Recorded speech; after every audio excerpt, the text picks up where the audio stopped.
Welcome everybody to the second session of the Tools and Strategies Conference. We're going to wait a couple minutes because people are still joining.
As more people enter, we can imagine what it would be like to all be gathered in one space, all talking amongst each other as we get ready for the session to start, and then quickly being shushed as the speaker gets going. One day soon, hopefully next year.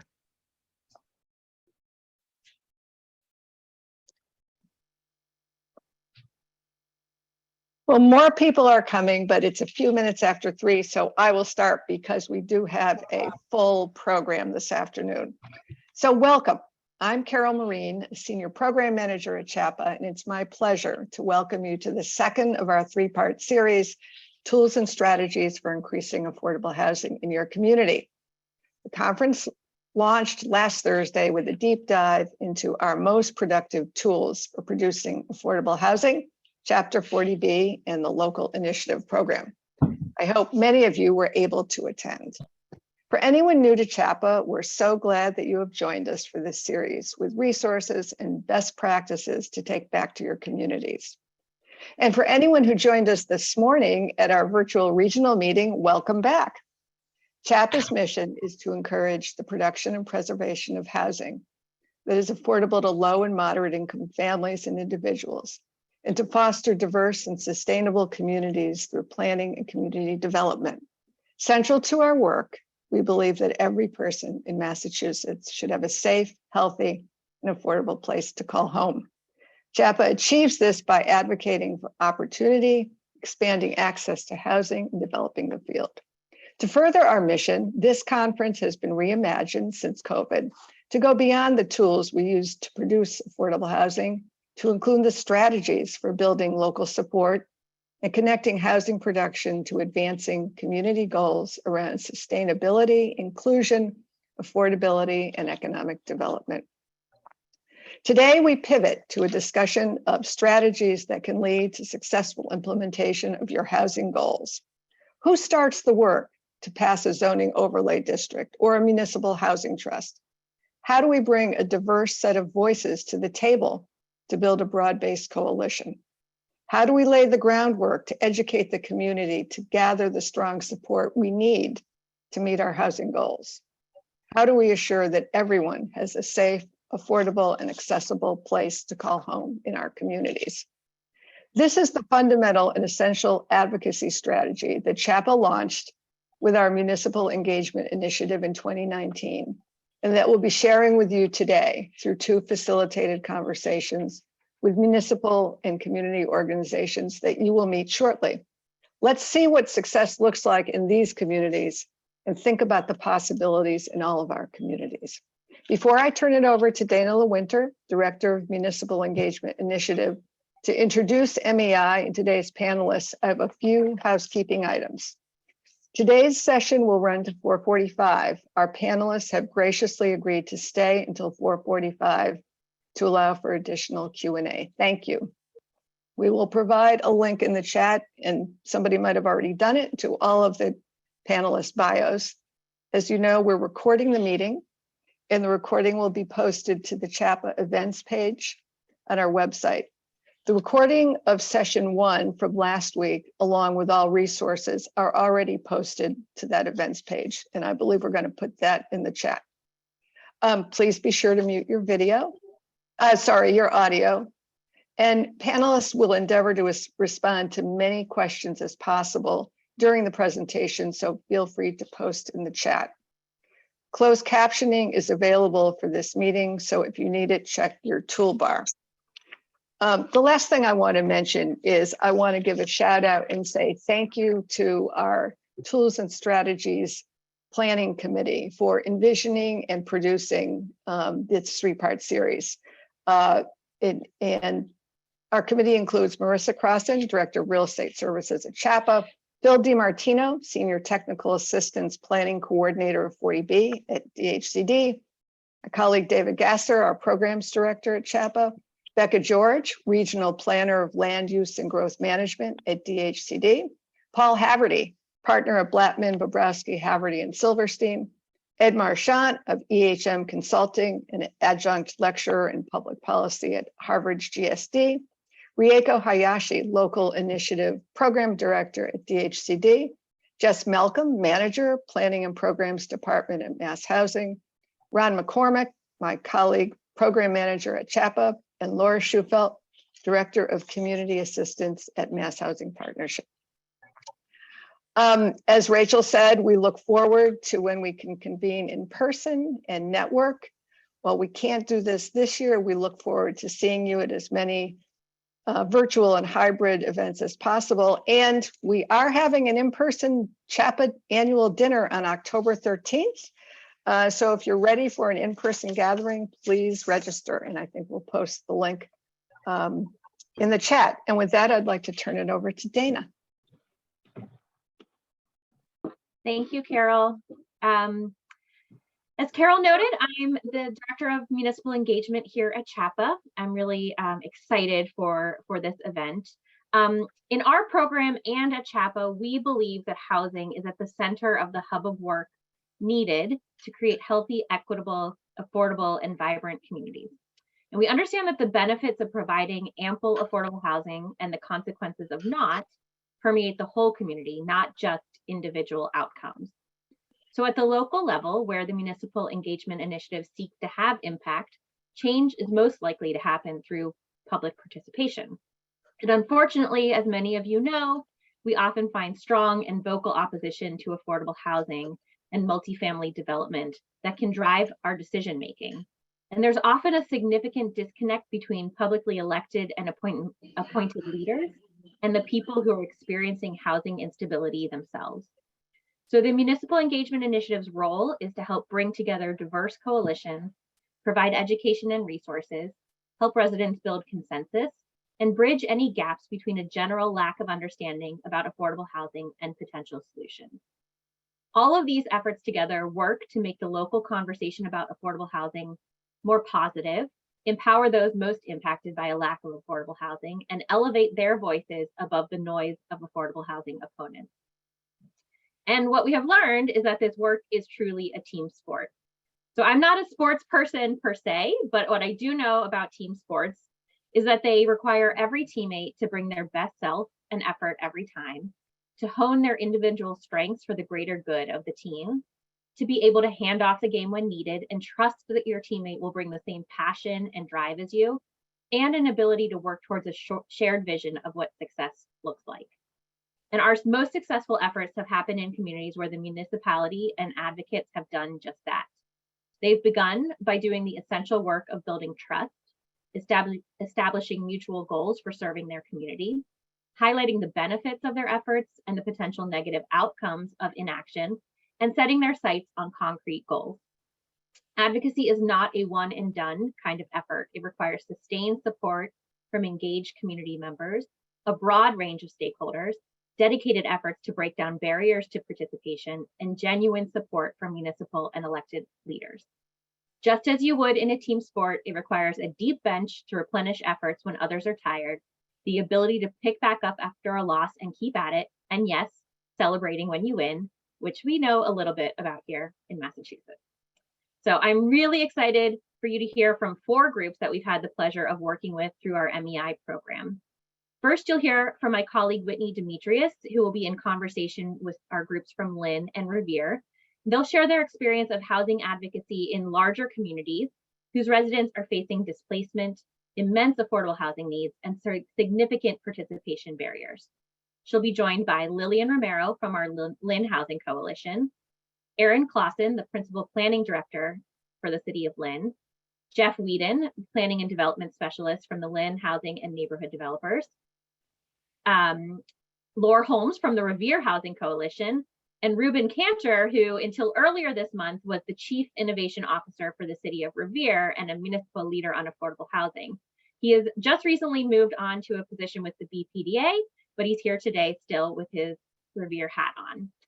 After their conversation, my colleague Lily Link will be in conversation with our groups from Essex and Greenfield. I'm going to introduce them now so that they can get right into conversation when it's time. These groups are going to share their experience of housing advocacy in smaller communities that are facing increased housing costs and limited staff capacity, while managing the difficulty of reaching more people and elevating housing above the many other needs facing small communities. She will be joined by Annie Cameron from the Essex Housing Coalition, Dana Menon, the town planner for the town of Essex, Susan Worgaftik from Housing Greenfield, and MJ Adams, the Director of Community and Economic Development for the City of Greenfield. As Carol mentioned, all of their bios are available on our website, and we will have time for Q&A after each panel. So please feel free to submit your questions via the chat, which I will be monitoring, or raise your hand when it's time for questions. And without further ado, I will hand things off to Whitney. Thank you so much.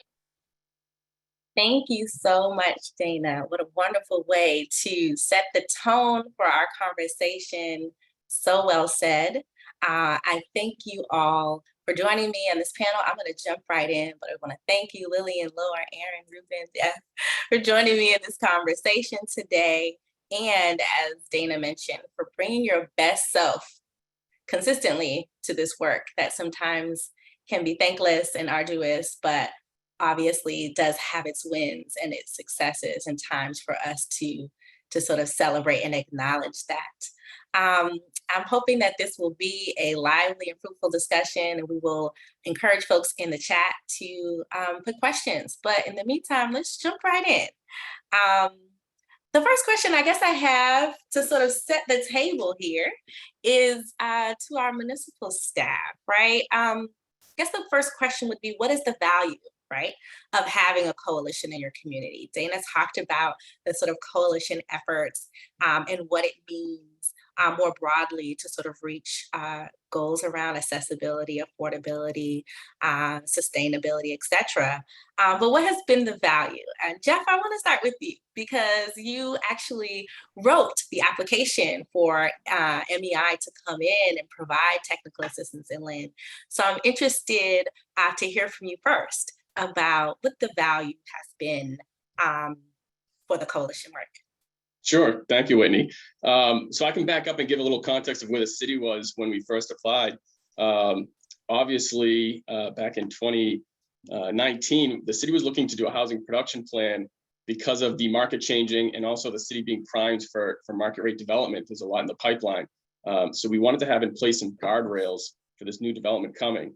And so by doing that, we worked with MAPC to start this housing production plan process. And just about that same time, we heard about the MEI, the Municipal Engagement Initiative, and thought this would be a perfect program to run parallel.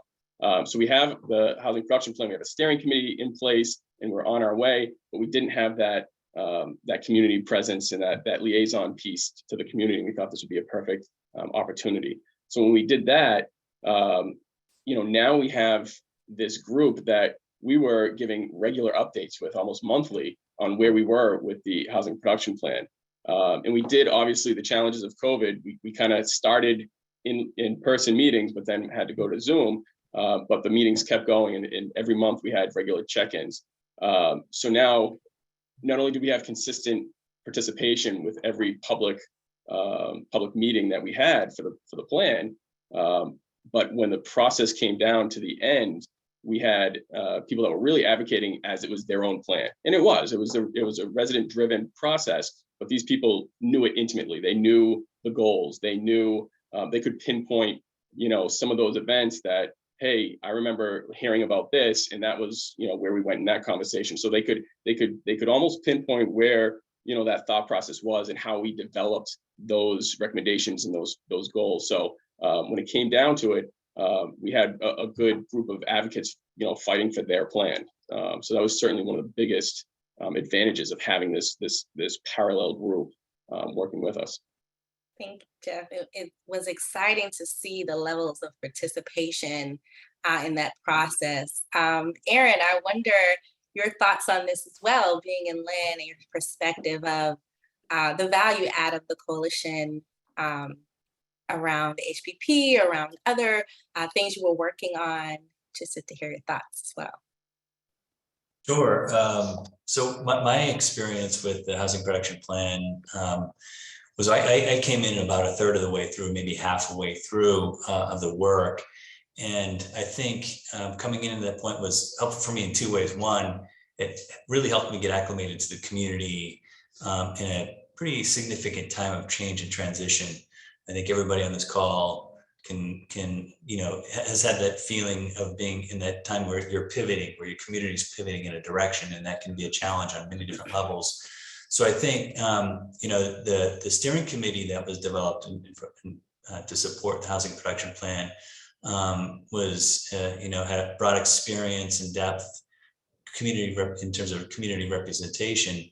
But I think the coalition that was developed to support that work, I think, as Jeff pointed out, ensured that just beyond the steering committee, there was a lot of deep knowledge around the issues and understanding of what does affordable housing mean. And I think this is also probably not unique to Lynn, but one of the things that just was a kind of a circular discussion was, what does affordable housing mean? What is that?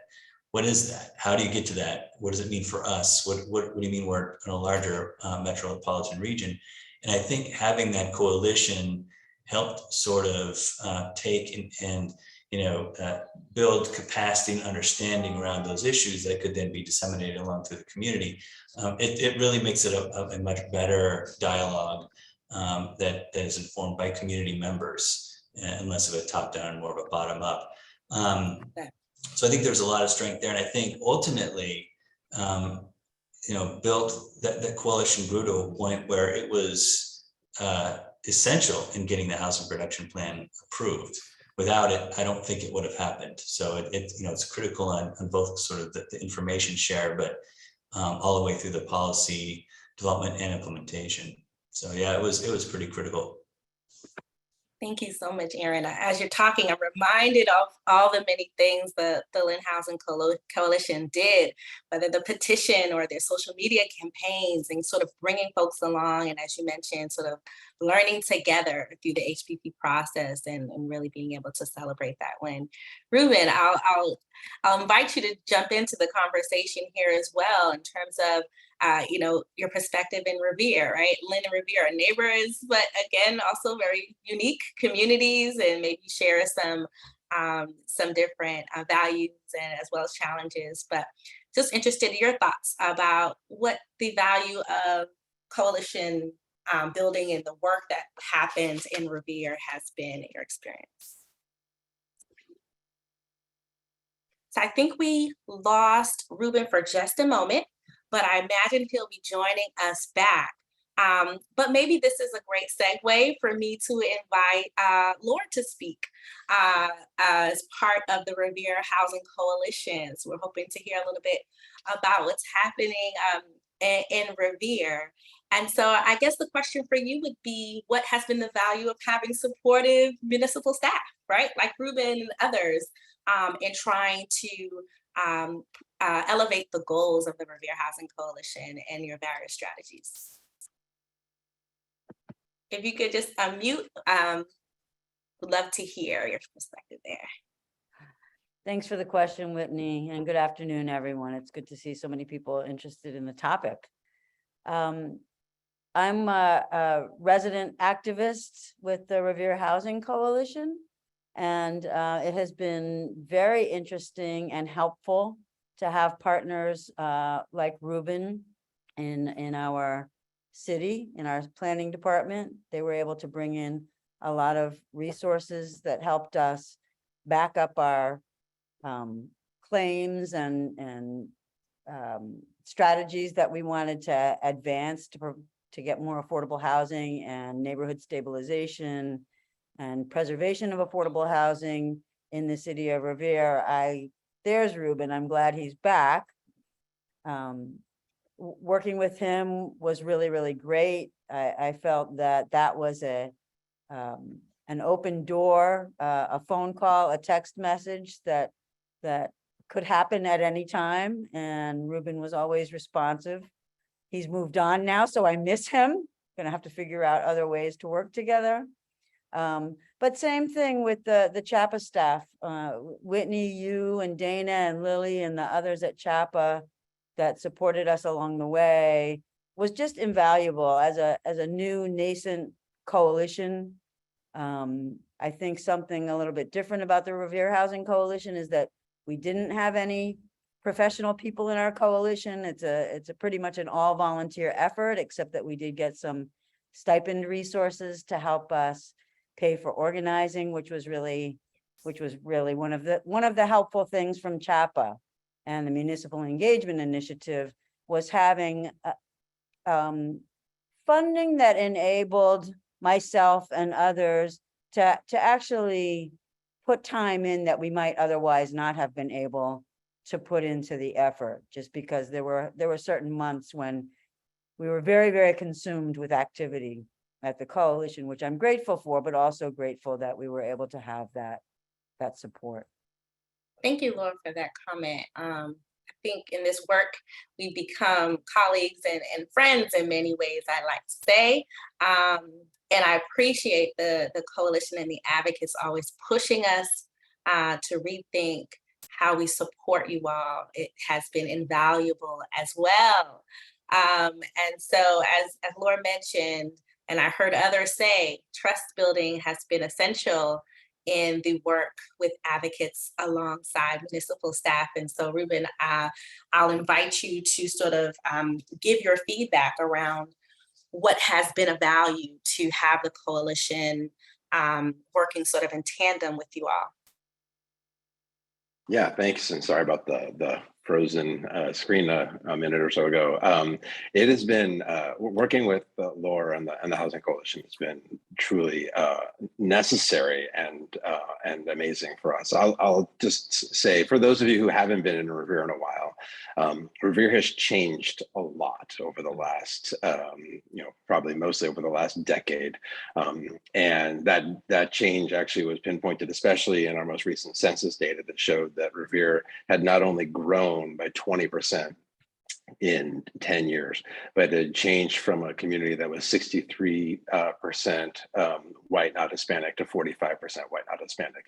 Dramatic changes in Revere. And until about 2 or 3 years ago, there were very few, if any, conversations in any meaningful way around affordability, around housing affordability. And unfortunately, with the thousands really of new units that have been built over the last number of years, very few of them have been affordable, as I know Laura and the team knows very well. So as we in the city staff started thinking more deeply about how we tackle this, having the coalition that kind of started, I think, really around the same time was unbelievably valuable. It started to me with the Affordable Housing Trust Fund conversations, where we created an ordinance for Affordable Housing Trust Fund a year ago, and we're kind of blown out of the water when we saw over 100 people show up at city council meetings to advocate for this, and a conversation that we weren't sure how it was going to go and how people in the council were going to take affordability conversations, unanimously approved the trust fund. Unfortunately, you may have read in the Globe recently, we haven't always had such success with the city council on issues of affordability. But the coalition sort of building that political power was and has been invaluable, because the council has kind of an older school thought process to it, because there are certainly developers who are in the mix and have their own forms of political power. It was really impressive and really necessary to see that from another side, and I think has given them all some pause, even though they didn't go for the inclusionary zoning policy we put forward recently, the feedback I'm getting is they know they have to do something, and so we will figure out what that is. But I just don't think that any of that happens without the work of the coalition, without the organizing, without bringing new people that the council may not necessarily always be used to seeing into the political process, into the city council chambers and beyond. So that has been great, and I am sad. I'm excited for my new role, but I'm sad that I don't get to continue this work with Laura and the team. So we share those sentiments, Reuben. And I'm glad that you elevated that sort of idea of the shifting in Revere, because I think this work has really come out of the premise of wanting to elevate folks' voices who are closest to the need, and to certainly redefine who stakeholders are in the community, who experts are in the community. Laura, which you elevated. I have a question for you, Lillian, bringing you in the conversation about sort of how you got involved in the coalition work, and certainly your perspective on the value add of having this sort of coalition. But I also want to hear sort of how you all got involved from Leo, from a perspective of a stakeholder in the community. So I work at Leo, which is the local community action agency in Lynn. I am the chief program officer there, and I've been in Lynn for 7 years now. I can't believe it's already 7 years. So as a community action agency, these are the type of topics that we get involved. Part of what we do in the community is literally meeting people where they are. So we are out in the community constantly, making sure that they have information, resources that they need. And housing is one of the issues that always has come up in our community assessment. So as such, we spent a lot of time with people out in their community. So I got involved, of course, because my first job was at Metro Housing. Maureen, good to see you here. Good to see a familiar face. And I worked there for many years. So housing for me was, my first job. That's all I knew for a little bit over a decade. So when I came to Leo, that was one of the things. We wanted to be involved. We wanted to meet with where people were at. So I participated as a member of the steering committee. And then, of course, it was like, it felt like the work was half done. We worked so hard on this plan. And how can we continue? So I was asked if I wanted to be part of it. And of course, I could not have said no, because I don't think I know how to say no. But it was exciting. I have to say it's been one of the projects that I have seen people come in as regular residents, get involved, and learn so much about the power of being involved. Even for those members who didn't speak English completely, they were involved. At our organization, we have Head Start members, and I was always updating them throughout the process. And this is a population that normally is silent. So I felt that I had to be part of it, to bring their voices to the table. And it's like I said, it's seeing some of those members who came in and we didn't know, some of us didn't know each other because they were not involved before. So one of the key things, and I think it's already been mentioned, is the trust. That was one of the things I think at the first meeting, we were all kind of quiet. And I was like, okay, well, she's from Leo. So, a huge organization and it's just me, So I think, but soon we became a very close group that met constantly. But the other thing that it also did is that it gave this, it gave a platform for people, normal people, community people, to really be in meetings, have information, not being passed on to them, but actually be at the table, getting information from the leaders that were there fighting for the housing production plan. So the housing authority, everybody was involved. We were there in the Zoom meetings and hearing directly from the leaders trying to push this production plan is what really made that trust, build that trust from the residents. It really was an effort, as Jeff said. COVID did not stop the work that we were doing. It actually elevated the work. We knew we needed to do more community engagement in order to get those people that normally are not engaged. And that's one of the things we do well at Leo. And I was so surprised of, the responses to all the work that we did, and how people really came out and voiced their opinion and became part of it, and of the coalition, and all the work that they did. It's been amazing to see it. I'm so glad you raised that. Thank you so much, Lillian. I'm interested to hear what other folks think about that. How did you get there? How did you build trust in your work? I think some of us have alluded to it. And what were some of the residuals from those various efforts about doing that? I think many of us who are listening is like, well, how did you do that? You began to build trust, but how? And what maybe even are some of the barriers you overcame within some of that? Jeff, I saw you nodding as Lillian was talking, so maybe I'll invite you to answer. But right, it's like this issue: how do we build trust? Absolutely, and I mentioned before we had regular monthly meetings, and I think having that point of contact every month and every speaking with them and having advocates and homeowners and landlords and having that group all together, getting that information at the same time and being updated on it. I think goes a long way, because you're educating them on the plan. This group thinks they're thinking about it, and then when the plan was going up for its public input period before it went to the city council, there was a lot of input. People really wanted to put their stamp on it. They really wanted to make it a plan that they were proud of. And so I think the bare minimum was 2 weeks public notice. We held it open for 4 weeks. We got over 300 different pieces of public input, and we tried to make those changes. And certainly that is building that trust, is when we're taking your information, what you're giving us. We want to make sure that this plan reflects what everyone wanted. And so we tried to make that, to try to take all those points of contact in and make it part of the plan. Okay, so I hear two things: consistency, right? And also going above and beyond, right? I think you guys extended things, you translated materials, like you were constantly doing those various different tools to sort of build some of that trust. Others want to jump in about how does that happen? How do you build trust in this effort?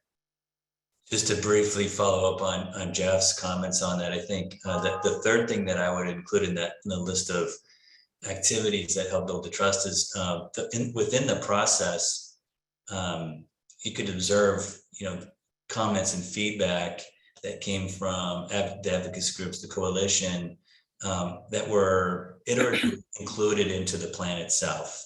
So it wasn't just about information share out from the planning, the planners who were developing the plan in the city and LAND.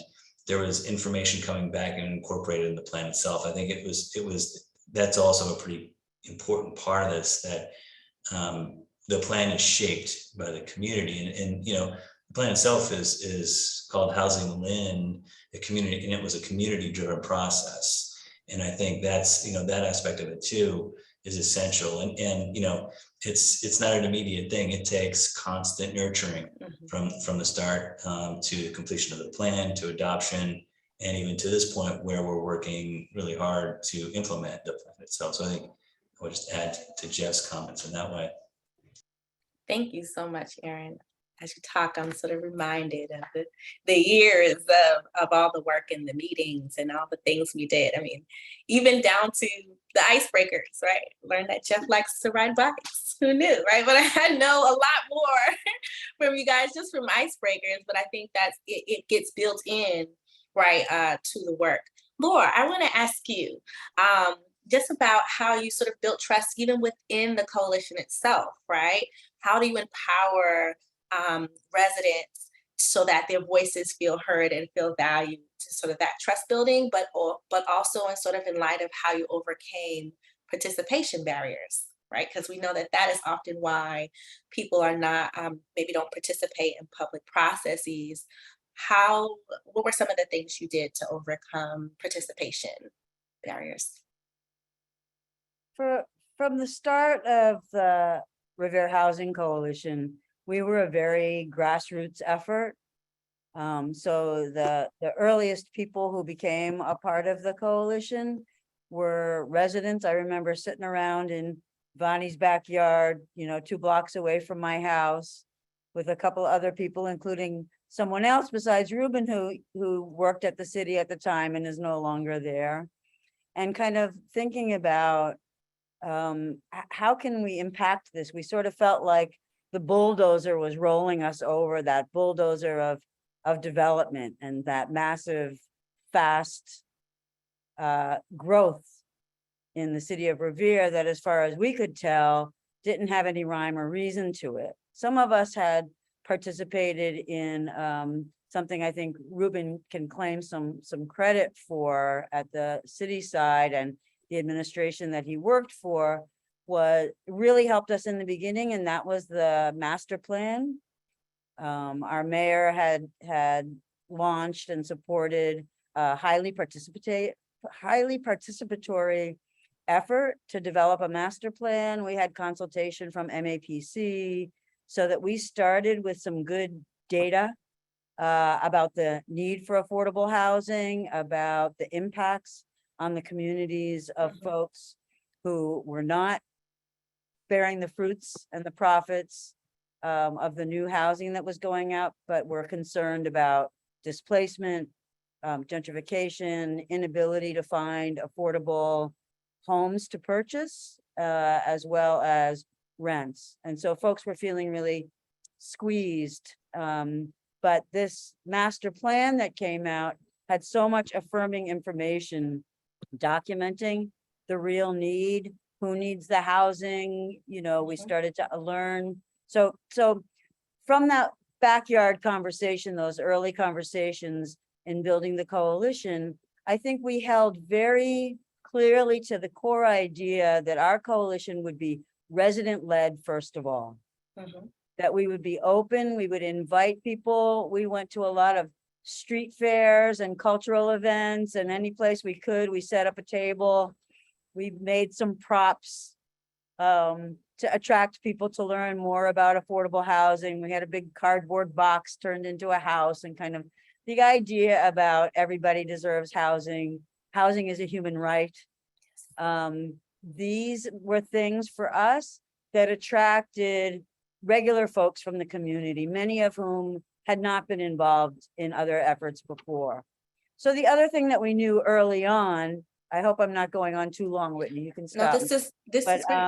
The other thing that was really important early on was making sure that our meetings would be accessible and that we would make no presumptions about prior knowledge about any of these issues.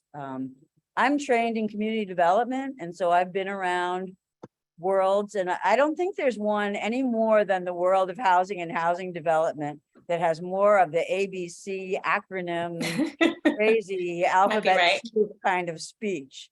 In any case, we started with a very strong awareness about this and wanting to counter that. So in a sense, our early efforts in the coalition was all about just educating ourselves.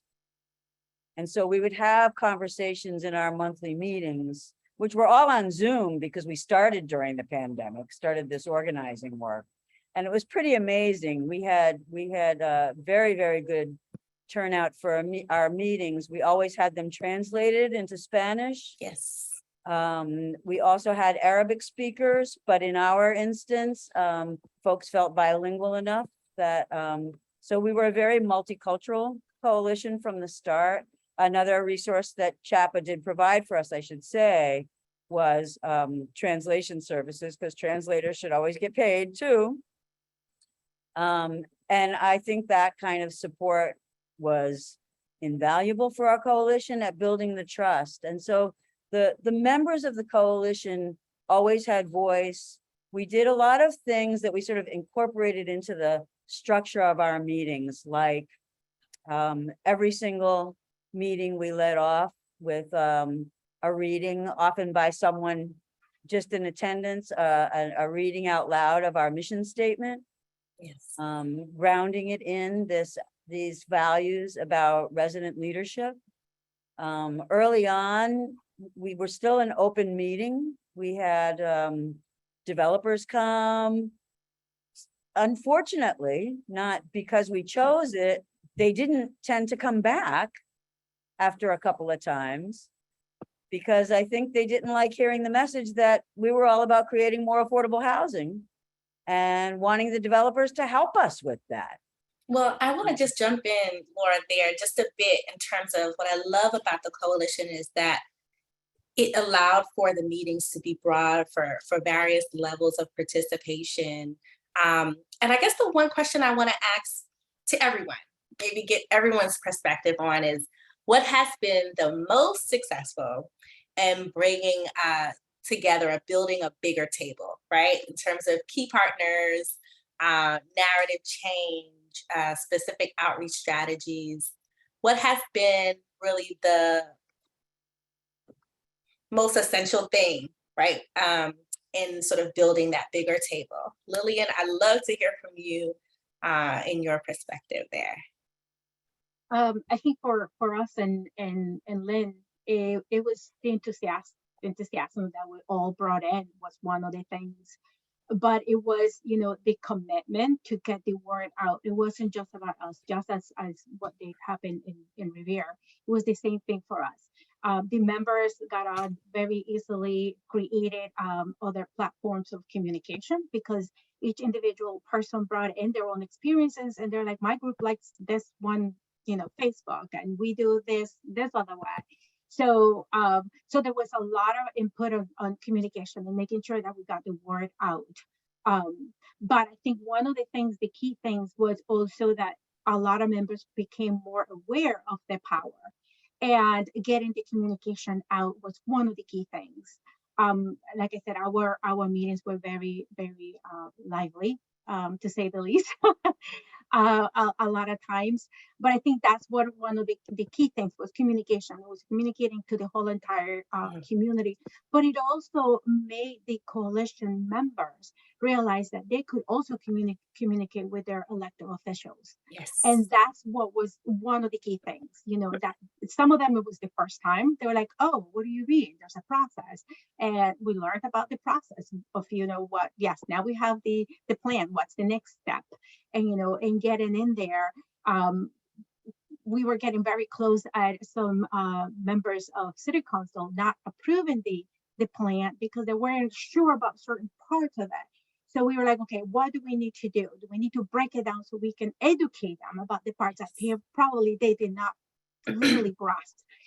Because they're busy people as well as all of us. So that was one of the key things, calling their elected officials, educating them about what the plan was about, and getting really, really involved. We created online petition, and us, that was a key thing.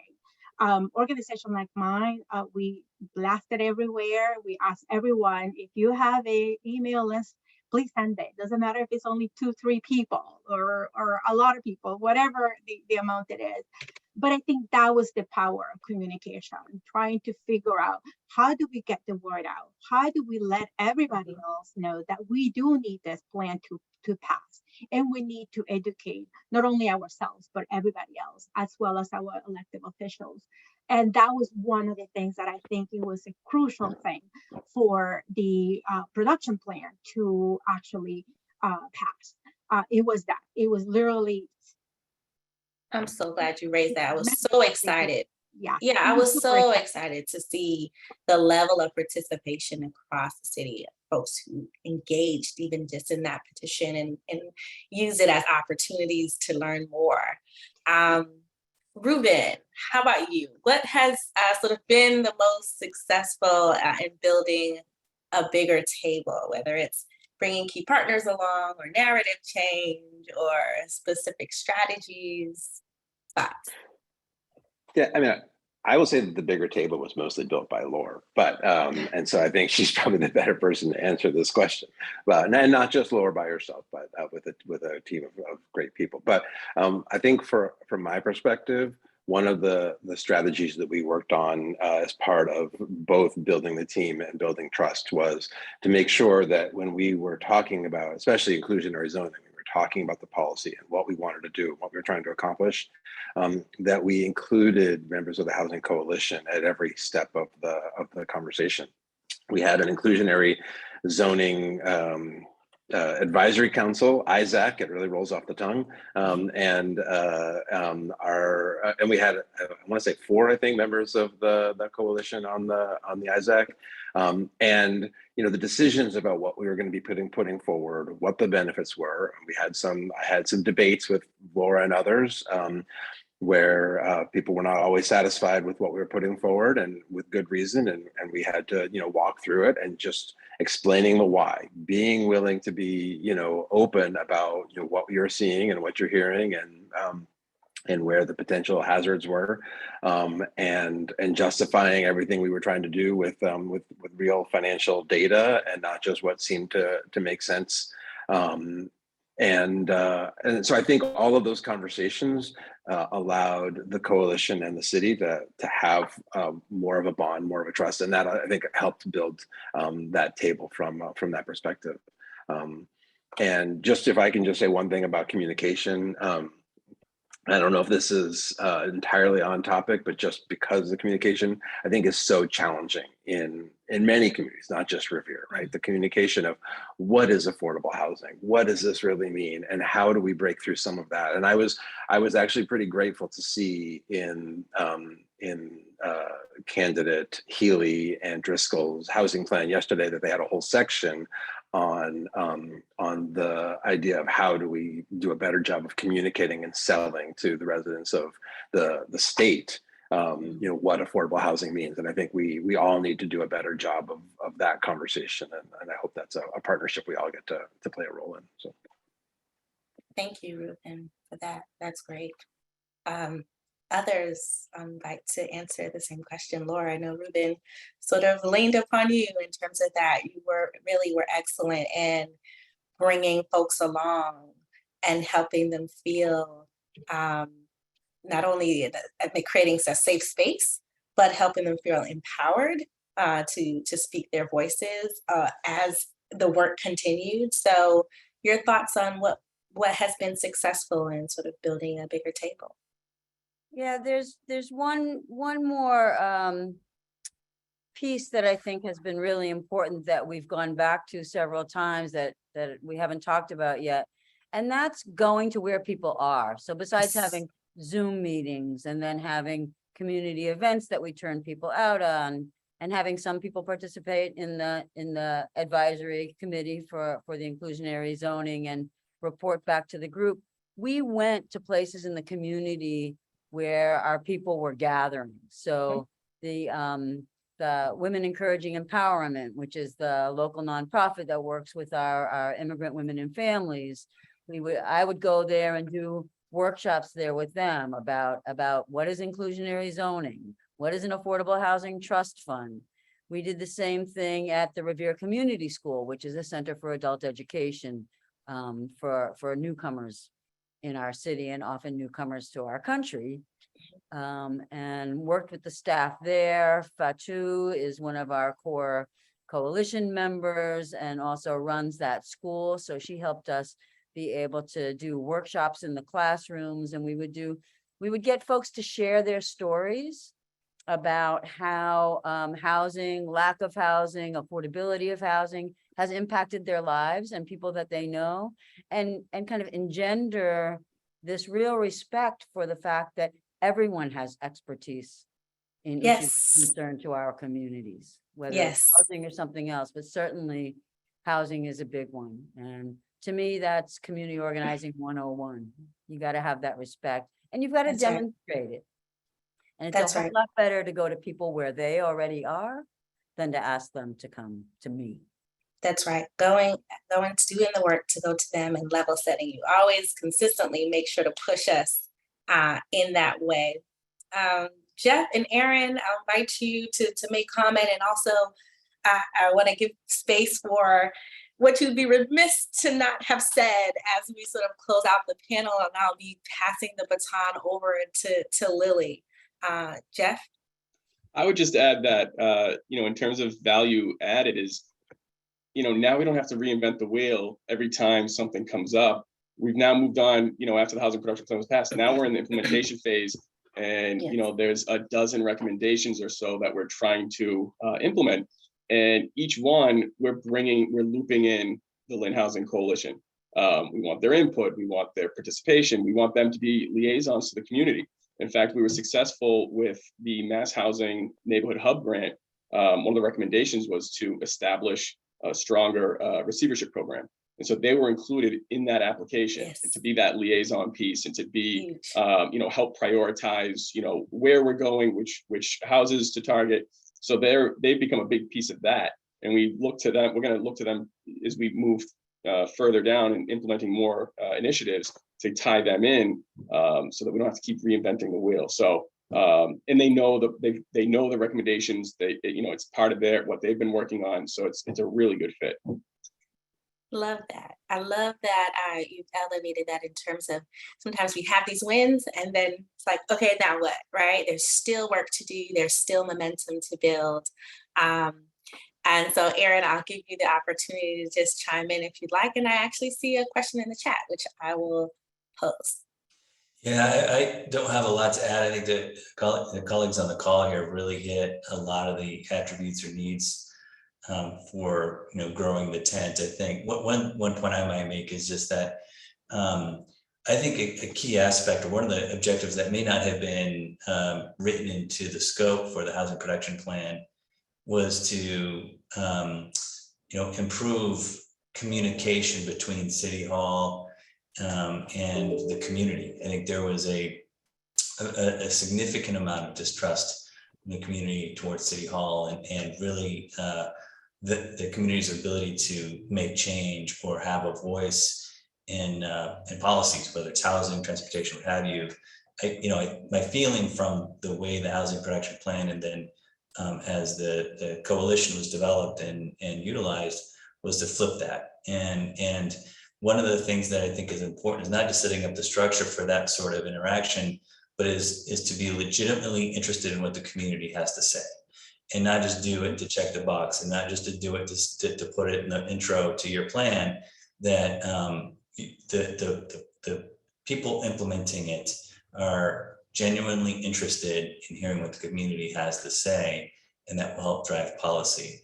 And the only other thing that I would say in the back end in terms of implementation, you probably remember we had a meeting at one point where there was a comment on whether or not the coalition really is needed anymore because the housing production plan was adopted, and really know that that the advocacy is necessary throughout. Once the plan's done, now it requires implementation, and each action has its own set of challenges and intricacies, and that advocacy is absolutely necessary all the way well, there's no end probably, but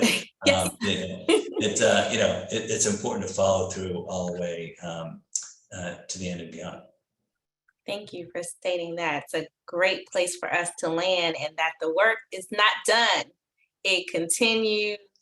The game will keep this team sport analogy going on. The marathon continues in some ways, right? There was questions in the chat about how we deal with NIMBY groups, sort of in tandem with the coalition work, as well as some lessons learned. So I guess I'll end with maybe combining those two and just giving folks one opportunity to share one lesson learned in some of this, and then I will hand it off to Lily. Lillian. I think for me, I think one of the things that I learned is that people want to hear from the executive directors that are making decisions. They want to know that they have the best interest at heart, and I think that was one of the things that definitely was conveyed as a link to the Lynke coalition.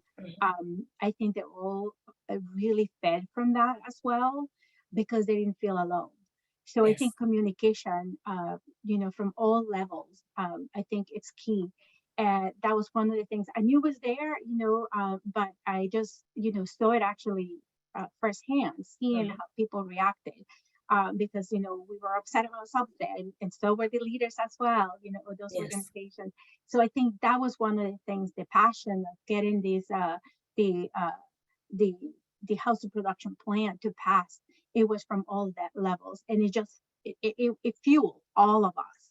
Mhm. And I think, I'm sure Jeff probably would agree with me, that I think that is the work of it made the work of the coalition more passionate about, I think, the issue, and making great. sure that they got all they could to make sure that they made those phone calls, that they share the online petition. It Mhm. really made a difference. And I think that's something that it was an honor to see it happen. It really was. It really was an honor, even in coordinating, facilitating what you guys were doing. It was super impressive. Others, lessons learned, and I see that. Thank you, Laura, in the chat for responding. There was some things that sometimes don't pass, or there's wins that you have. How do you pivot? How do you move past this? What are your lessons learned? And Reuben, I'll invite you and wrap in just a minute. Yeah. Oh, sorry. You're going to Laura first? No. Sorry. Oh, okay. Laura, Reuben, never. I don't know, Laura, if you have lessons learned on the challenges of bringing inclusionary zoning to Revere. As if you saw the chat, we're not successful. The city is not successful at bringing it in. We had a strategic decision supported with MAPC's help, that was doing a lot of the guidance, to not include the city council as part of our ISAC. And that was because I think we wanted to not have sort of the political process lead the policy process. But it is possible in retrospect, and I don't know if there's ever a perfect scenario, but had the city council, had there been a key counselor or so on the ISAC, maybe we would have had some more advocacy within the body for the policy that we ultimately put forward. And I think that was something that perhaps, you know, and I think all along the way, we can think about ways we could have built better relationships, better communication with the council. Like I said earlier, I don't think the conversation is over. I think that, that there will be a policy put forward at some point, hopefully soon. But I mean, I can't say that that would have been the thing that succeeded, but in retrospect, perhaps that is a different direction we could have gone. Well, thank you, Reuben. There's so much that we can learn, and like you said, the work continues. I am being wrapped. I think our conversation could continue for much longer. I thank you all. I take this opportunity to pass it over to Lily, and we'll hear from the folks from Essex and Greenfield. Thanks again so much, everyone. Thanks, Whitney. So nice to see all of our friends in Lynn and Revere, and really excited to get the conversation going with our partners in Greenfield and Essex. We'll be addressing some of the same questions that Whitney posed, but definitely in a slightly different context. So I can see our friends coming into the being pinned now. Give it 1 second.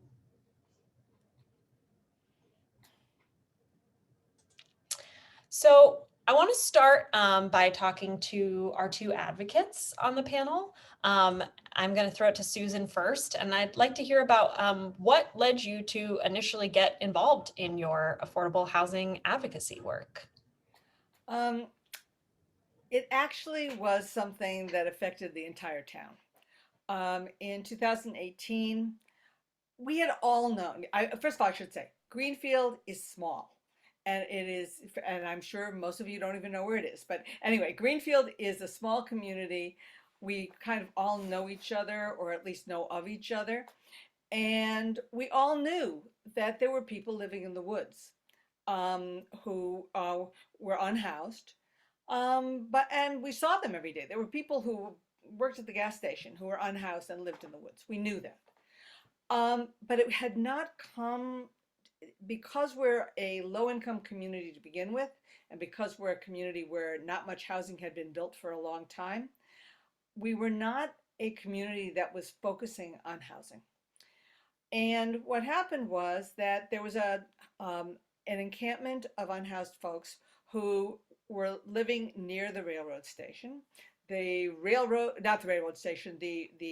tracks, and their and there was repair being done on those tracks, and people were required to move, and not in a very friendly way, I might add. And they said, okay, you don't want us here? We're going to go to Town Common. And so there became an encampment on Town Common. And I'd say 80% of people go past the Common one way or another every day or two. So everybody knew that there was this encampment. And folks like me, who have been active in town, said we have to do something about this. And there was an effort, there was a committee that was set up by the city council, and they concentrated primarily on the issues of those who were living in the Common. You know, where were they going to go? What were they going to do? Winter was coming. How was all that going to be dealt with? They didn't deal with the overall question of, can we get other housing for these folks? Where does housing come from? How are we going to make it all work? And that, you know, and so that brought in a bunch of other people like me who were saying, there's more here, and we have to figure out how to do it. And I'll stop there, but because that influenced a lot of the other things that happened afterward. Yeah, thank you.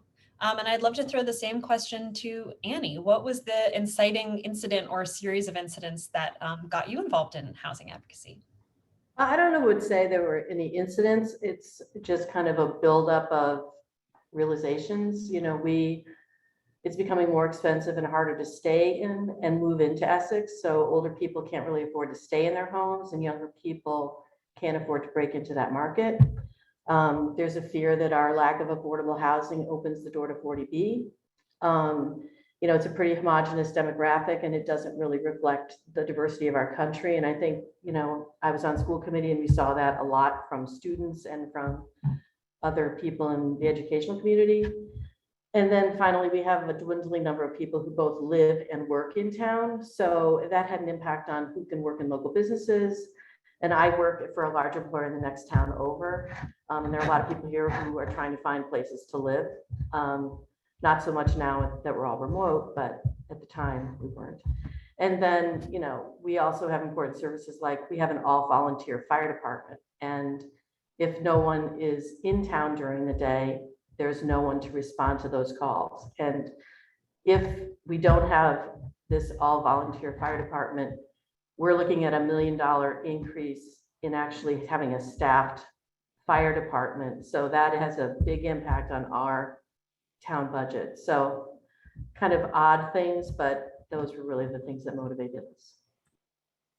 Housing is connected to everything, so our paths there can be a little windy sometimes. I want to throw to Dana, the planner for the town of Essex, and hear from you about what has been the benefit of having a housing coalition in your community. What has that enabled you to do that you might not have been able to do otherwise? Thanks. So I'll preface this with saying that I came in sort of mid-process. When I actually started working with the town of Essex, the coalition was already in existence. So a lot of work had already been done. So, but from my perspective, coming in when I did about a year ago, what's been really valuable is the connection to the community. It gives a really easy path of communication in both directions. And it has a sense of being more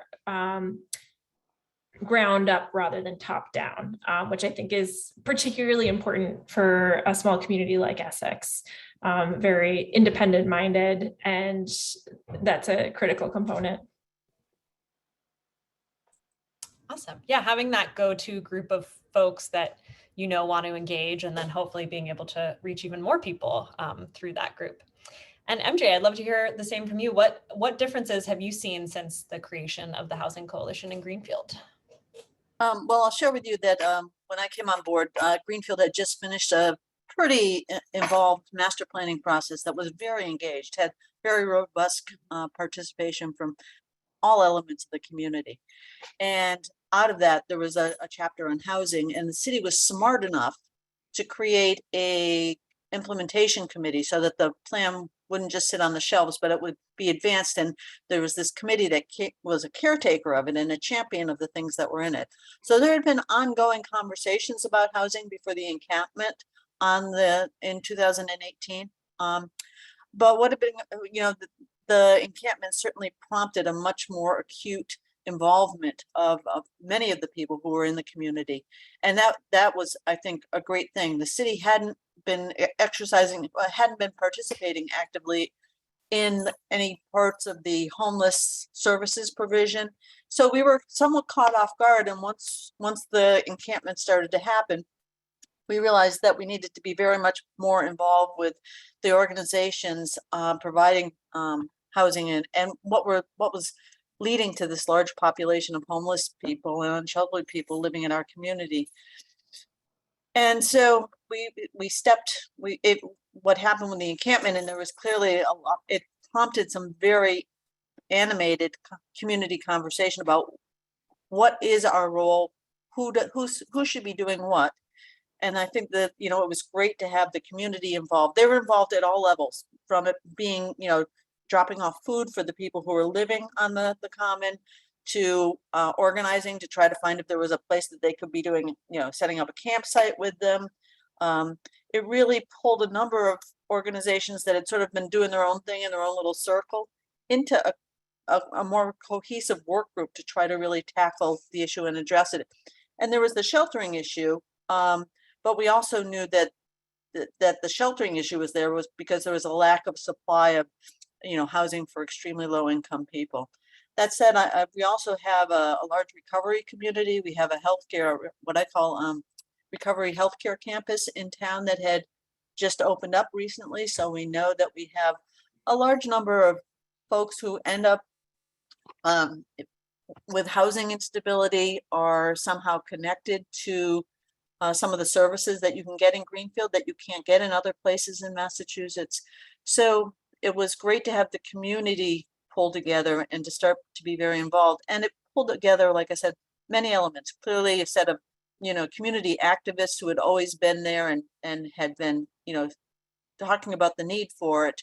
It also pulled the Interfaith Council in very, very significantly into the mix. And they were pivotal in terms of, getting broader community support for us to be doing something on that. And the value of that is that Greenfield already has 15% of its housing on the subsidized housing inventory. So we're already providing a substantial amount of affordable housing, but it also led into this regional conversation about Greenfield cannot do it all. And I've got to say, to the credit of our regional planning agency, they have a small town working group on housing that Greenfield participates in, because we really work collaboratively in the region. And it's nice to see active participation from the communities around us, and it makes it much more palatable for Greenfield to be taking leadership roles on housing issues. Thank you. Yeah, you just reminded me, with mentioning the Interfaith Council, I feel like it's sort of a defining feature of the Greenfield Housing Coalition or Housing Greenfield, as I should call it, is that it has taken a very intersectional approach from the beginning, bringing in a lot of different community groups. And, I'd love to hear more about that, maybe starting with Susan, and then MJ, if there's anything else you wanted to add. Well, in order to talk about how people got there, we have to talk about the pandemic and the fact that we are the Housing Greenfield came out of the organizing came out of two organizations in town. One was Franklin County Continuing the Political Revolution, which is basically the Bernie people. And the other one was Greening Greenfield, which is the sustainability organization that developed a very broad sense of sustainability. We are a town that has lost population. We are in a rural area that does not have a lot of jobs. All of those things were part of what we saw as sustainability. And I was a member of both. So I was able to kind of bridge the gap between both organizations. Greening Greenfield on a regular basis every 2 years had a regional forum on some kind of issue that affected the town, everything from agriculture to all kinds of other things. And FCCPR had one one forum about the development of support of socialist labeled support in the community. Like, what did that mean? What did that mean in terms of the society? We came together and we said, you know, there's got to be another forum. And just before the pandemic hit, we decided that we do it on housing because it was staring us in the face. We couldn't move away from it. And then the pandemic hit, and no longer were we going to be together at Greenfield Community College with 200 people. And we set up a 9-session forum covering everything around housing, from what does affordable housing look like, to how do you pay for it, to who are the folks who would need affordable housing anyway. And it was a regional forum. We had almost 400 people involved in it. And we had speakers from across the country, actually. And what it did was it gave a very broad range of people an understanding of what the issues were and why this was so complicated and why hadn't it been done before. I mean, I think the big thing around housing is everybody assumes you just build some housing. It's not a big thing. And as we talked about it, people said, oh, I get it now. I know why this is not easy. And building affordable housing is especially difficult for us out here because our rents are lower than the eastern part of the state and our people make less money. I think it's important to understand that our average income in this area is $30,000 less than the state average. So when we start looking at building housing, or renovating housing, which costs the same as it does for people in the eastern part of the state, we can't charge the same rents. So needing a higher level of subsidy and a higher level of understanding of how to build that was really an important part of where we were at. So does that answer the question? Yeah, I mean, you all put a lot of effort up front into kind of getting people up that runway of understanding, so that when it did come time, they were really prepared with a lot of information and relationships. I should also say that of the 400 people, about 130 were from Greenfield. So we had a basis to start our organization, and they were from all kinds of different walks of life. And so we had that basis to say, okay, we're going to start a coalition. You were all there. You came to at least one session. You want to know more, come and meet with us. Yeah. Awesome. And throwing it over to our friends in Essex, Annie, you obviously your community is significantly smaller than Greenfield's. And so I'd love to hear about what was that process like for you of finding your people? How did you go about that outreach in the early days? I don't know if you can hear me. To be honest, we tried to keep it pretty low key.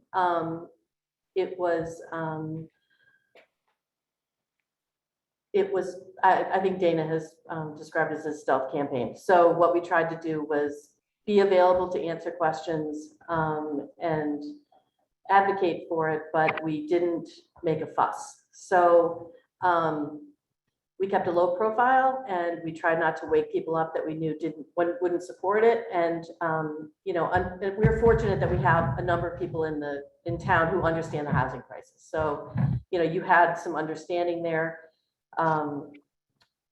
Voters in Essex want to know that you're being truthful, that you're willing to answer their questions, and even if that answer doesn't support the effort, that you're willing to put yourself out there and field the questions and be truthful. So we had office hours, no one came. We put it on the town Facebook page and we fielded questions there. And if we didn't have an answer, we would say, we don't have an answer to that, but we'll go ask the question, we'll get you the answer. And we did that all publicly. And then in Essex, the gathering place on Saturday mornings is the town dump. So I know that that's not very appealing to people, but that's where everybody is. So we went there with coffee and baked goods and handed out flyers and FAQs. And that was, we tried to make ourselves available so that no one could come to town meeting and say, I know nothing about this. And so that we tried to kill all of those arguments against it in that way. And then We also clearly messaged that the Affordable Housing Trust would have no impact on taxation. And I think in Essex, if it's not going to cost people things, they turn away from it. They don't really, they kind of tune out. They don't care. So that worked to our advantage. You know, people didn't realize it wasn't going to cost them anything to just develop the trust. And so I know that I feel guilty because the folks from Lynn and Greenfield have done so much work, and we were kind of like flying low. So I think it's really valuable to hear, though, about how different communities have taken different strategies based off of what you know about where you live and how people might respond to things. Dana, do you have anything to add about your outreach efforts and maybe how they've changed or evolved over time? Yeah, I mean, I think this kind of,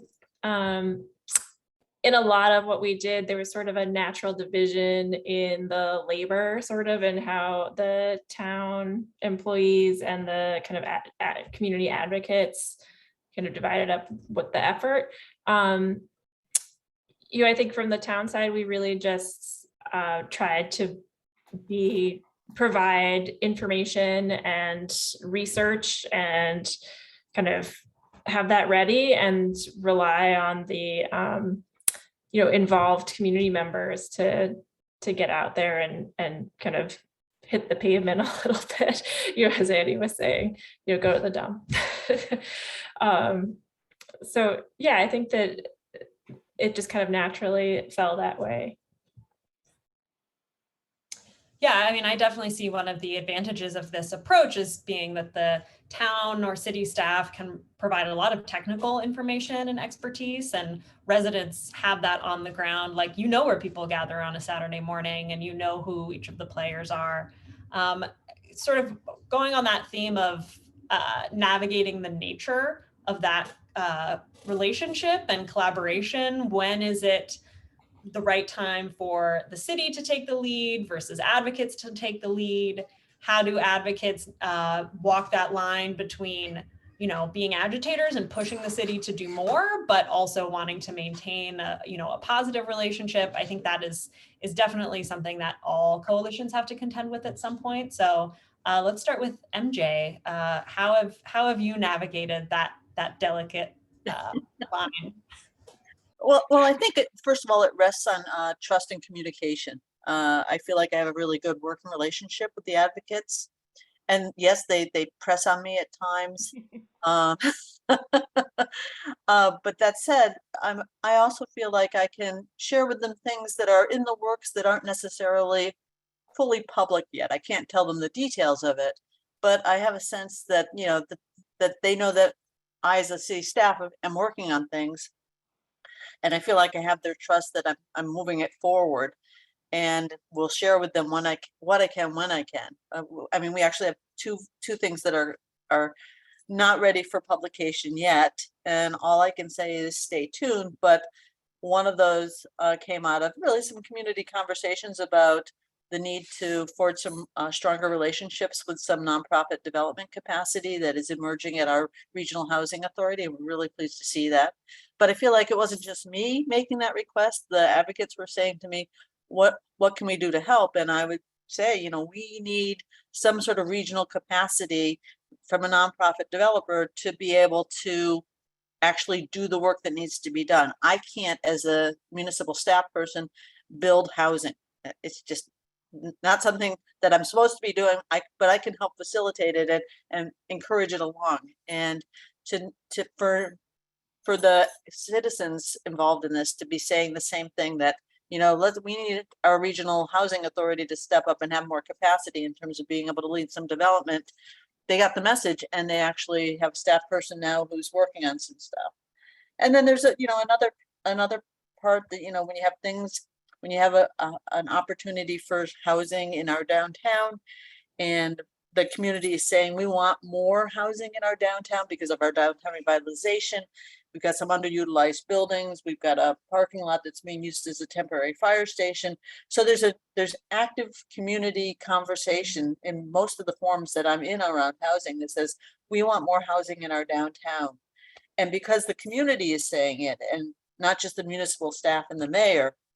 There's generating community support for when real projects come to be on the table, that we know that people will show up and express support, and it won't come out of the blue, that they'll see that the community will see it as a natural extension, a logical extension of the advocacy that they've been going on all along. And the other piece is that, and I really appreciate the Housing Greenfield folks in terms of taking up my request, that, you know, that they get to know the permitting boards so that they understand how the permitting boards work. They have relationships with them. They know how the meetings run and when and how they can intersect with those and express support for things that are coming up, and practicing right now on little things so that when things get bigger, that there'll be an established relationship and they'll understand how those meetings work and how that process works. So. Great, thank you. Susan, do you want to add anything on that topic? I guess it's been really important to work with MJ about trust. And, you know, that she would tell me things like, no, you can't talk about that. And it was important for me not to talk about it. Yes. You know, and, you know, those kinds of things. On the other hand, I would periodically say, MJ, when is something going to happen about the fire station? And she'd say, you know, here it's going to happen. It's going to happen this way. And I go, and I would sit down with her and talk about it again. The fact is that it's our job to be reminding the city officials that there are things that are important to us. It's the city officials' jobs to remind us about what they're already doing. And a lot of that happens in ways that we can't see. And we also have them at our Housing Greenfield meetings. So MJ is there. There are folks from the Regional Housing Authority there. There are folks from a lot of different organizations. And they will say, we can't talk about this, but we're working. And we'll have something for you next month. Or, you know, that kind of thing. So that it's not like we feel that there's nothing going on and suddenly it all appears in our faces and we go, well, we didn't want that. That's not the way we all work together. And there's a long history in Greenfield, in part because we've been a backwater. I mean, the fact is we don't get the resources that other parts of the state get. So people have to talk to each other because there are ways in which we have to build those resources in a different form. And so we have been able to build that kind of history. And so this just kind of smoothly kind of fit into what's already been happening in town for a long time. And we are hopeful that we're going to see some very positive results that we can announce soon. Soon. I've been told October. I hope. We will look forward to that. Annie, I wanted to throw the same question to you. How have you navigated the relationship that you want to have with your local government? I would say that, you know, the municipal staff, and that's Dana and our town manager, are kind of like Switzerland. They're neutral. They help add credibility to our work. And the town employees are trusted by our residents. So if we make an assertion in a flyer or an FAQ, we've already had that reviewed by those folks to make sure that it's true. And, you know, to add nuance if nuance needs to be part of that. And they also have professional experience and other contacts in other communities that kind of help us do the work. So, you know, I don't know anything about this stuff. It was great to have them kind of helping and working with CHAPA too. I mean, the town administration and CHAPA kind of helped tell us what to do. So that was, you know, very great. We know the community and how to sell things, and they know what we can say that's truthful and what is possible. And so that kind of, those things, they'll work together. And how great to have a municipal staff that is trusted, and, you know, when they say something, people believe it. I know that that's not true in every community. Dana, is there anything you wanted to add to this topic before we move on to the next question? No, I think as Annie said, it's, I'm relatively new, but I know that there's, great respect for the town administrator, whether people have different opinions from how the town administration has chosen to act. Everybody respects the work that they do and trusts that that they're going to be trustworthy. And I think that's really the best role that we can play, is just being a kind of neutral resource and making sure that kind of the truth is heard, the facts get out there and that it's consistently messaged, and provide that support to the community activists and try to give them the tools and resources and maybe a little bit of the kind of organizational strategies to really advance the work that they are doing. Thank you. I would like to start thinking sort of moving forward and looking into the future. Well, the present and the future. Susan, I'll start with you. What would you say has been Housing Greenfield's biggest successes so far? And that could be anything from actual policy outcomes to just managing to throw that amazing forum series or getting new folks involved, however you define your biggest success. I think one of the biggest things has been that with the opening up of the state, the state system to a new RFP for shelter, since Greenfield is pretty much the regional shelter. But so that means we've got, for an area of 72,000 people, that is 26 towns. We are the place where most people come if they need housing and there isn't housing available where they live. And so as a result, the issue of the capacity of the shelter here has been a major issue. And I should say that people from the shelters move around, so they'll go to Northampton, they'll go to Springfield, they'll come back up north, they'll move east to Athol and Orange, they'll come back to Greenfield. So it's a very mobile population, but we know who they are.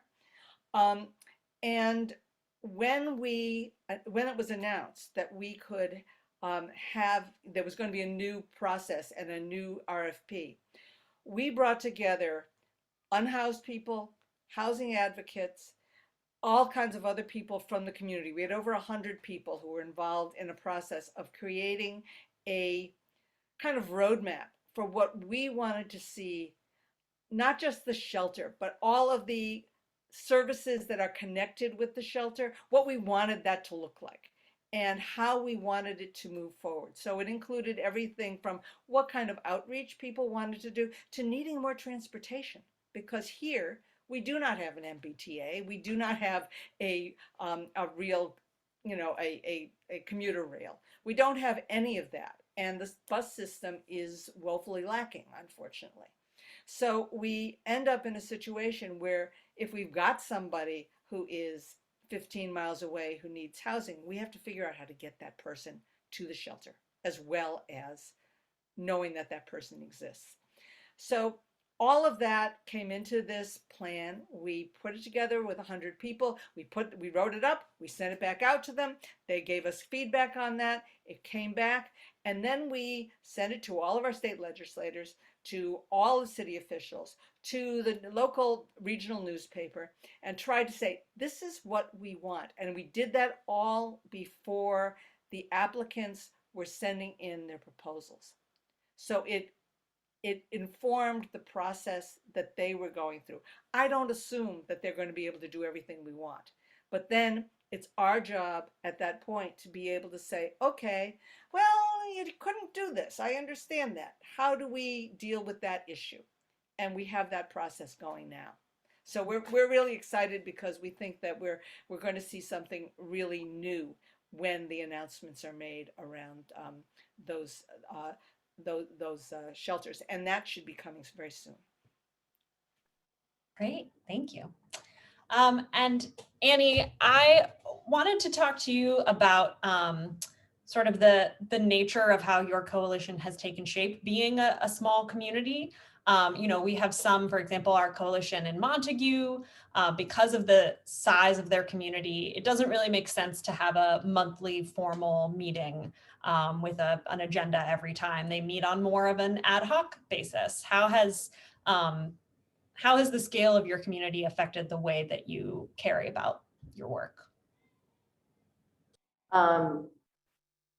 During the pandemic, I think everything stopped. So we had not been meeting, and Dana, CHAPA Dana Winter. I think that we probably started up 18 months ago and just had meetings probably every couple of months. It wasn't every month because there just wasn't that much work to do. We had been waiting for some planning board issues to go through.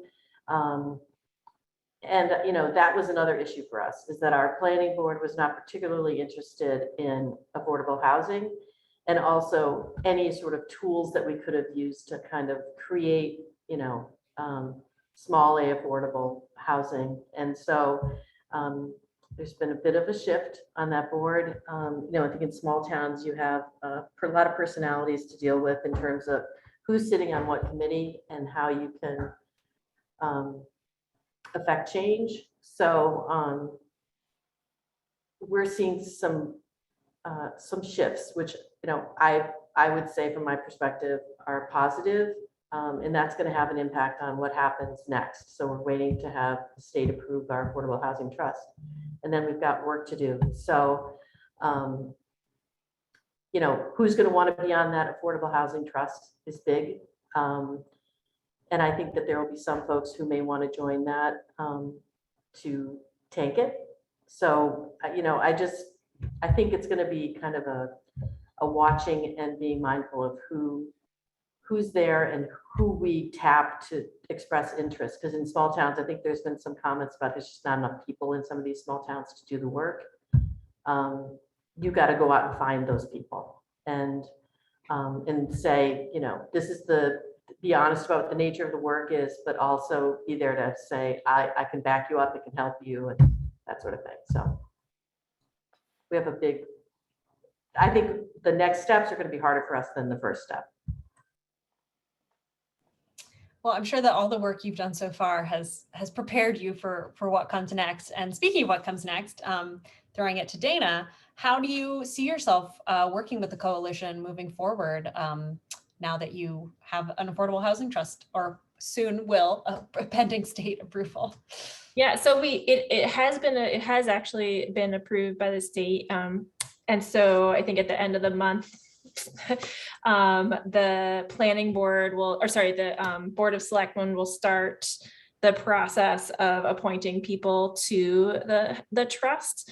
And the way that we set up our bylaw, we have representatives who kind of a set slate of representatives. So there's going to be a representative from the Board of Selectmen, there's going to be a representative from the Planning Board, the Housing Authority, the Community Preservation Committee, the Financial Committee, Finance Committee, as well as a couple of at-large people. So there's going to be a slate of kind of people who have experience being board members, which I think is great in that they can be somewhat self-sufficient in some ways. And they'll also be tying the work that they're doing in the trust back to, communicating between their boards and the trust.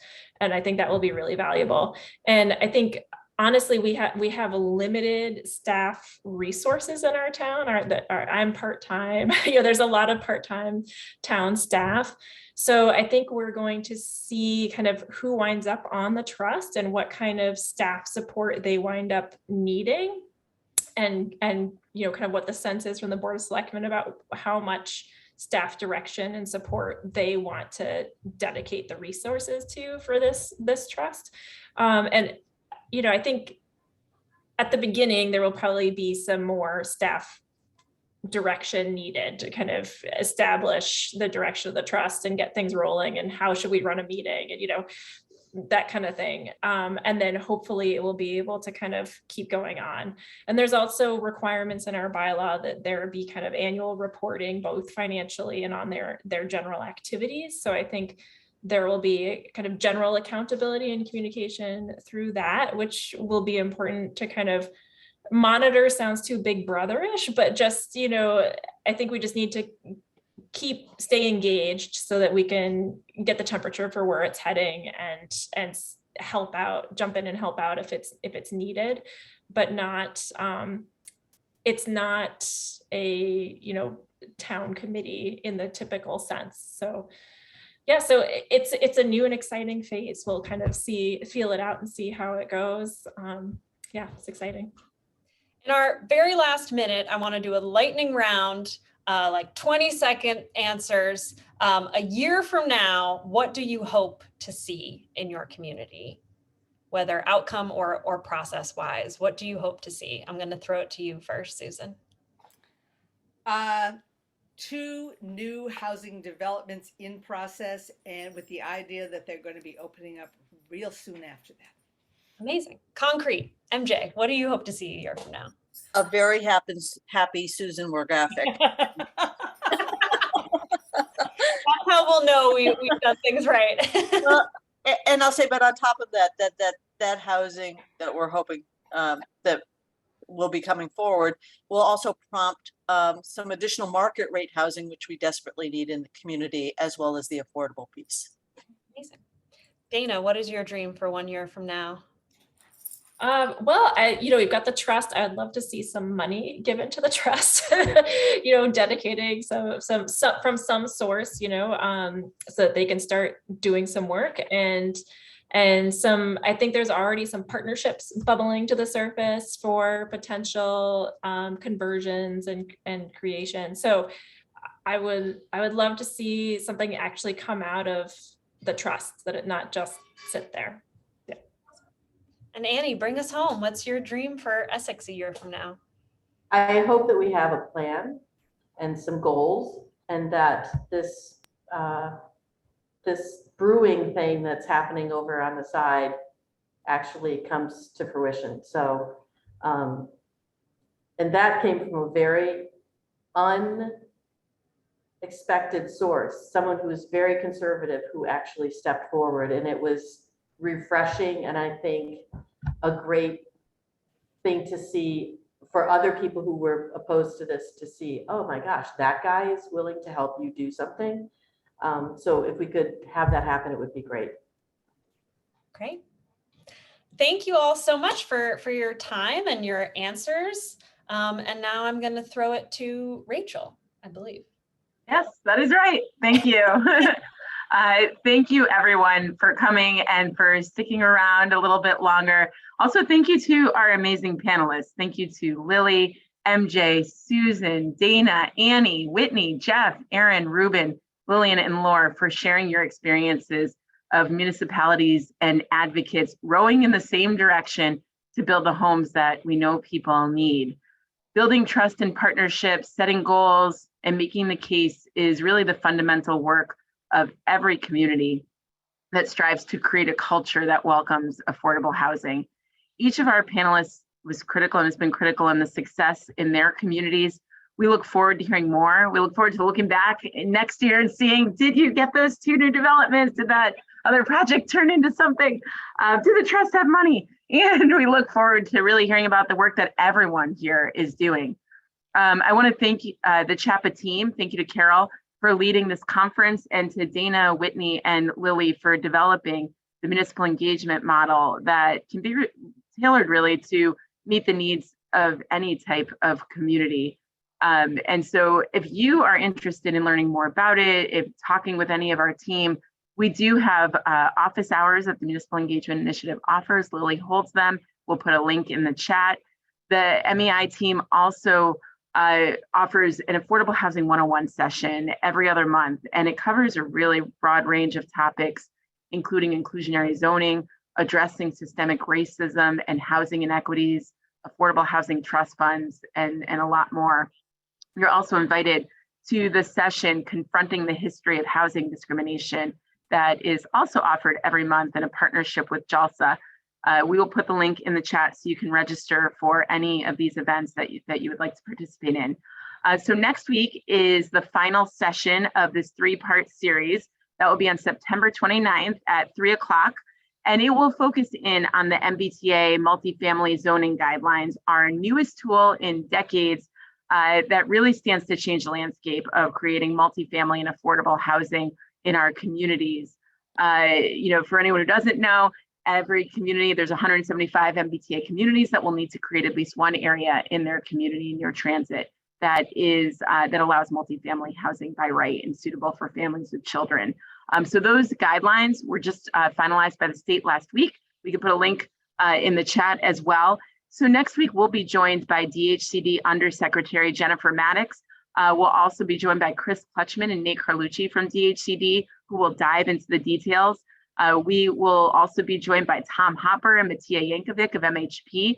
They will debut one of the new implementation tools to help communities implement this new law. And Eric Schuppen from CHAPA will talk about advocacy opportunities. I do want to say, even if you are not an Mbta community, please join the session next week. Multifamily zoning is vital to producing the homes that we need. Every community can use this in combination with policies like inclusionary zoning, dedicating local funds. All of that together can ensure that when we create new housing, we're always creating affordable housing as part of that housing development. So again, even if you don't live in an Mbta community, join us. I promise there will be a lot to learn and a lot you can take back to your own community. So I look forward to seeing you all next week, and thank you so much for joining today. Thank you.